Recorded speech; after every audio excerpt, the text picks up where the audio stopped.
jijjiiru. Waa'ee kee ibsuudhaaf anjechootaan qabu.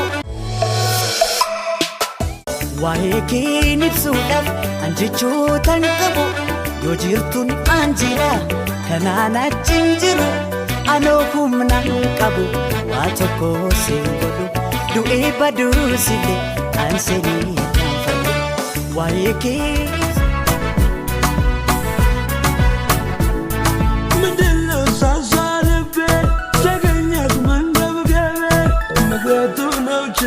Mamanas no kumagaru Kujayan zamo kalach Bafikir timatalach Kakam santam Nyalata yomu naman si jijjiiru. Anduubatti jedhu takka garaaniru. Mee waadaa jaalala